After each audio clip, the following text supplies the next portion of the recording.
Donald Trump আবারও জাতিসংঘে। ৬ বছর আগে যখন প্রথমবার তিনি বক্তৃতা দিয়েছিলেন, তখন উপস্থিতরা তার ভিত্তিহীন দাবির ওপর হেসেছিলেন। এবার পরিস্থিতি ভিন্ন। এবার দর্শকরা চুপ, স্থির, মনোযোগী, হয়তোবা ভাবছিল আসলে কি বলছেন ডোনাল্ড ট্রাম্প।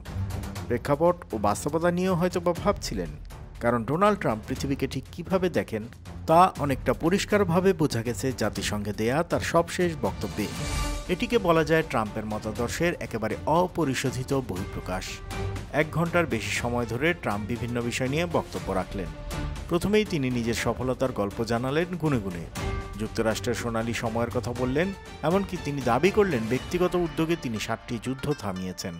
আগের মতোই নোবেল পুরস্কারের যোগ্য দাবিদার বলে নিজেকে অভিহিত করলেন। সমর্থকরা তার এটা অর্জন হিসেবে দেখেন, সমালোচকরা এটিকে উন্মাদনা হিসেবেই দেখেন। তারপর ট্রাম্প সরাসরি জাতিসংঘকে আক্রমণ করলেন, বলেন সংস্থার বিপুল সম্ভাবনা থাকা সত্ত্বেও তা তারা কাজে লাগাচ্ছে না, শুধু কঠোর ভাষায় বিবৃতি দেয় কিন্তু কোনো কার্যকর পদক্ষেপ নেয় না।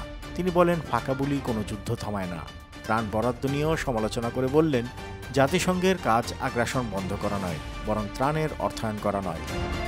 এই কথাগুলো বেশ কিছু বিশ্লেষকের মতে যথার্থ, কারণ দীর্ঘসূত্রিতা এবং প্রশাসনিক জটিলতার কারণে সংস্থার কার্যকারিতা অনেক সময় সীমিত।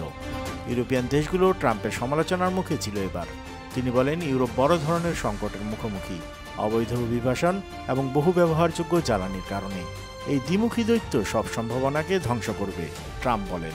তিনি ইউরোপকে সতর্ক করেন যে তারা তাদের সংস্কৃতি ও অর্থনৈতিক ভিত্তি ধ্বংসের পথে নিয়ে যাচ্ছে। জলবায়ু পরিবর্তনকে তিনি বিশ্বের বৃহত্তম ধোঁকা বলে অভিহিত করেছেন।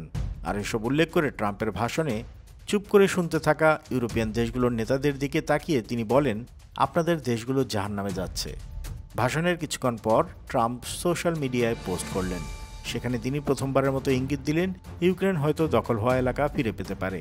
রাশিয়াকে কাগুজে বাঘ উল্লেখ করে ট্রাম্প বলেন তাদের আসল সেনা সক্ষমতা নেই।